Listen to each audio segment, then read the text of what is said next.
A normal day of Chelsea, all I ask for will never happen. This is my rational perspective on a Chelsea 4, Leicester City 2 FA Cup quarter-final. Chelsea back to Wembley for the second time this season with the aim of getting there for a third time in the FA Cup final. It was absolute madness, that game. I don't think that game could have had much more. I mean, it had penalty misses. It had, some brilliant finishes. It had ups, downs, red cards, pitch invaders. It's just absolute insanity and moments of comedy and moments of tragedy too. I mean, it was football at its peak.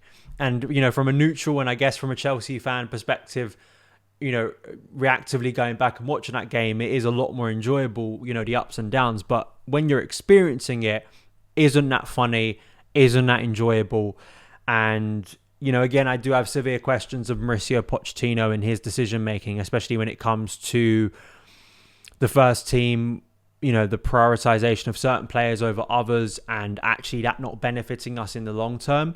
But, it is a win. And just like Chelsea did on Monday, just like they did against Leeds, Chelsea, this young group, I think it was really important for them once again to come through this. And you could see how much it meant to those young players very late on in the game when we scored 2 goals in added time. And obviously, that gets them back to a place where they had a lot of heartache recently, but hopefully there's that real willingness to get some redemption this season, and it keeps the season alive. It really does, especially with beating Newcastle on the Premier League front as well last week. So I think that overall, I'll kind of end the review talking about Pochettino and my big criticisms. Let's go with the positives first, because I think it'd be very easy to just go straight in on Pochettino and actually forget the fact that Chelsea did win this game 4-2.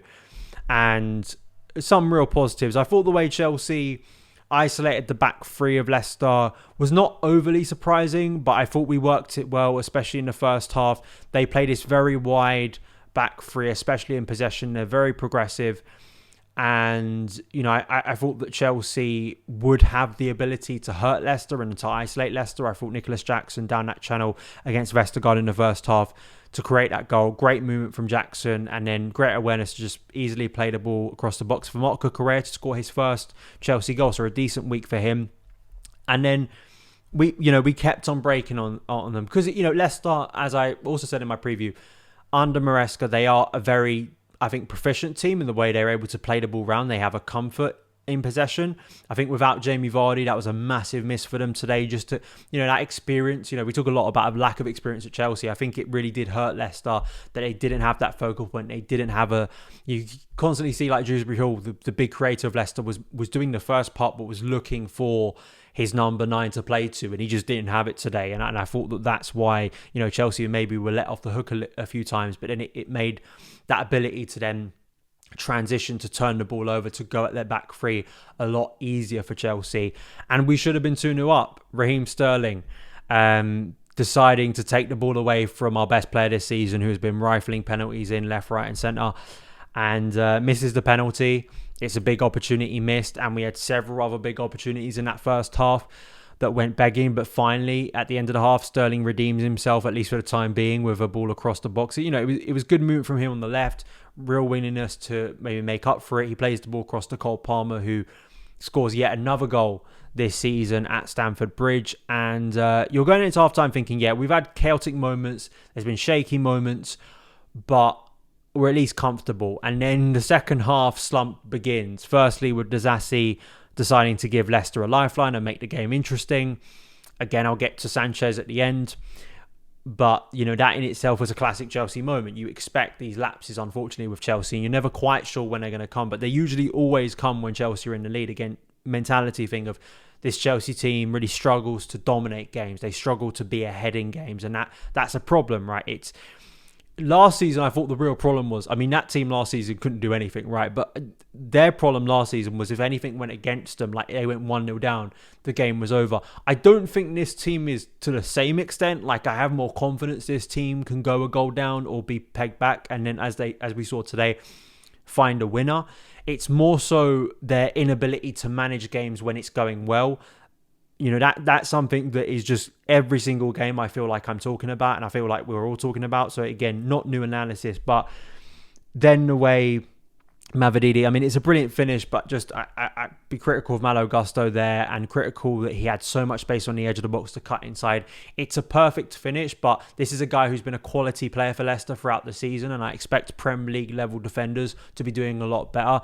And there was just such a lack of spirit to the team to really respond to that adversity. And finally, some changes were made, changes that I think we wanted to see. Although Mudryk was taken off, we saw Chukwuemeka and Noni Madueke come on. And then, you've also got to throw in there the red card to Doyle that could have been a penalty, but that really changed the game and I think really killed Leicester, because Leicester looked like they were going to really push forward. Mavididi, I think, was taken off, wasn't he, for James Justin, so they went very defensive. They have 8 minutes to cling on, and Carney, Chukwuemeka and Cole Palmer, the wonderful genius that he is, that man, I love that man. Lovely back heel, lovely combination play. We know Chukwuemeka can really thrive and come alive in these moments, and it's a shame because of injury we haven't seen it this season. And saves the day, scores a brilliant goal. And then Madueke to top it off with one of the best individual goals I've seen at Chelsea in a long time. Outstanding finish. And then you're left sitting there going, what was all the fuss about? But there was a lot of fuss to be had because of things we saw in the game. So then Chelsea win, and everyone's happy. We're through to the semi-final. I'm sure by the time you're watching this or listening to this, we know who we play in the semi-final. But I come now to my criticisms, and I don't think I'm unfair on this. We can talk about individuals. So like Sterling gets a lot of critique today. I don't think he's been a good enough leader. I don't think he's been a good enough senior player in this group. I don't think he's provided the output that a player of his wage, his experience commands. Really, because if you're in the team, and especially if you're one of the older players in this team, and this is the thing that you always come back to this season when we talk about inexperience within this group. The experienced players within this group, the most experienced, haven't been leading in the way you'd want them to. I always go back to 1920. You look at the older heads in that squad that Frank Lampard had and he could lean on, and those players for the most part did a good job leading young players through key parts of the season. Willian had a really good season. Pedro in periods was good. Marcos Alonso, Cesar Azpilicueta, and especially Olivier Giroud up top. I don't see that from this group, or at least the two that stand out. Thiago Silva has now been firmly put to the side by Pochettino, and I don't think that's the wrong decision because he isn't the future of Chelsea's defence. But, that was one you could have leaned on, hasn't been providing it. And then Sterling has been given a lot of opportunity, probably when Mykhailo Mudryk feels harshly done by, that he should have been given more. And today was just a disaster class. There's no two ways about it. Taking the penalty off the best player just simply shouldn't happen. I know there was a clip going around after the game of him trying to do this earlier in the season against Arsenal when Enzo stepped in, who obviously wasn't on the pitch today, and said, no, Palmer's the guy. And when you take the penalty, you better score it from our best player, and you don't. And you continue to mess around, wild finishes that go absolutely nowhere. The free kick, again, taken off Palmer, tragically bad. It's not even like you're getting close. It's not even like you're hitting the bar and maybe getting bad luck. The performance is so wayward. And yes, he sets up the second, but it's so poor. And I just sort of think that, especially when the Mudryk sub happened, and I've heard some justification for it of why Pochettino maybe didn't take Sterling off earlier. But Sterling has played a lot in his career. I'd have more sympathy for the argument he didn't want to kind of make things worse for Sterling if Sterling was a really young player. But the way I'd flip it is, we saw this with Mudryk against Middlesbrough, and I didn't complain about it at the time because I did think it was an awful performance. But you remember when Mudryk got hooked at half-time against Middlesbrough in the semi-final? Now, for me, you're doing that with Mudryk, you should be doing it with Sterling. But we know because of the political situation, we don't see that. And I then move on with Pochettino to Sanchez. I said this pre-game. When you play Sanchez, you're asking for problems. And when those problems come, I don't have a lot of sympathy for you. And it's the same thing again. I don't know why at Chelsea we seem to have this insistence in recent years. I saw it with Tuchel and Kepa in the FA Cup of trying to rehab players at key points of the season, trying to give them minutes, I guess, for charity, to try and be nice, when actually trophies are at stake here, wins are at stake here. Potentially for Pochettino, his future at Chelsea is at stake here. And, you're messing around with that position, which hasn't been stable at Chelsea for quite a while now. And we finally have a keeper in Petrovic who, none of us are going to sit here and tell you he's the greatest goalkeeper in the world. But I think he's comparable in terms of what we paid and what we're getting out of him to an Edouard Mendy, much younger, but just looks like an improvement, a competent pair of gloves in the goal. The defence seems to get on well with him. There seems to be a nice chemistry there. He's made some big saves. He's made some big contributions throughout the season. This is a big game, one of our most important of this season. He should be playing. It's no longer, this isn't the FA Cup third round. This isn't the Carabao Cup third round where you can justify things like that. This is a big game in Chelsea's season. Nearly went awry. This may sound very harsh. I just don't believe the Disasi own goal happens with Petrovic there. Because I think you just see it throughout the first half. I don't think that defence trusts Sanchez. I don't think Sanchez trusts his defence. I think the chemistry is all off. He's wildly jumping for crosses that are never there, that he doesn't even have to come and commit for. And he's an experienced player as well. This is the comedy of it, right? Like, these are the experienced players within this group have more looked inexperienced and immature than some of the younger ones who, at the start of the season, for most of the season, people have been going, you can't trust these guys. Well, actually, there are some younger players I trust a hell of a lot more. Even if they aren't always accurate, even if they're going to have some off days because they are young players, just a base level performance, I have a lot more trust that they will bring it, and that in itself is a massive problem. And I come to Pochettino because there were, during that second half, when the crowd were turning and it looked like it could go in a really negative direction, if Pochettino's going to do this act where he bows down to experience, he plays the political game where we're appeasing experienced players, it causes us losses along the way. It doesn't help us in the long term. He continues to oversee a team that, has these massive lapses in games, and he isn't improving it, or tactical things that people have pointed out throughout the season don't improve. Then I don't really see the point of this continuing.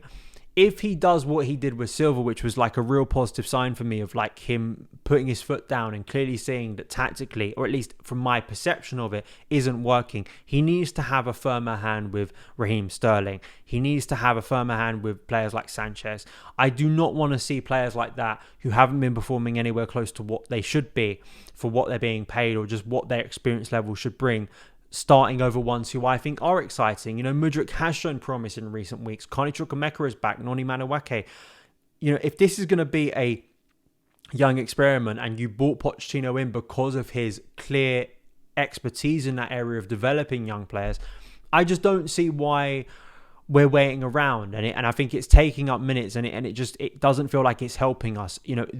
As I say, if Sterling isn't going to provide the output, then I don't really see the point of him being around in the first team and playing week in, week out. And that sounds harsh, but like, Sterling is a big player. We have invested a lot. He's the most expensive player in the current team, and I expect a lot more of him. I don't think I'm being unfair there, because, if Mykhailo Mudryk, I've given Mykhailo Mudryk a lot of stick this season, but I think it'd be hypocritical of me to give him stick for a certain way with performances, but then just kind of go, Sterling, guys, it's fine, because I liked him before he even signed for Chelsea. But no, like, I put Sterling at such a higher level, and I expect higher things from Raheem Sterling, and I've not seen it in recent months, and I think he needs to be taken out of the team for his own good, for the betterment of the team. Pochettino, like any coach of Chelsea at this level, you need to be selfish. It's a ruthless game. You can't. It feels to me like trying to keep everyone on board, which I understand to an extent. You don't want to isolate powerful figures within the dressing room, but there was some kind of theories that that was Silva. He's taken Silva out the first team, and performances haven't dipped. You can't say that they've radically improved, but I think we've got better as a team without Silva, especially from a tactical point of view of how defensively we're able to press up the pitch a lot more because we have more mobile defenders. I don't see why that'd be much different with giving chances to younger players. So that's my opinions on it. Chelsea are through. That's the big thing. We go into the international break feeling a lot happier. We'll see who we get. As I say, you'll probably be commenting it and thinking it. You know who we've got, whether it is Coventry, Man City, or one of Man United or Liverpool, because that game is still going on as I'm recording this. But thank you again for watching and listening, and I'll see you again very soon. All the best.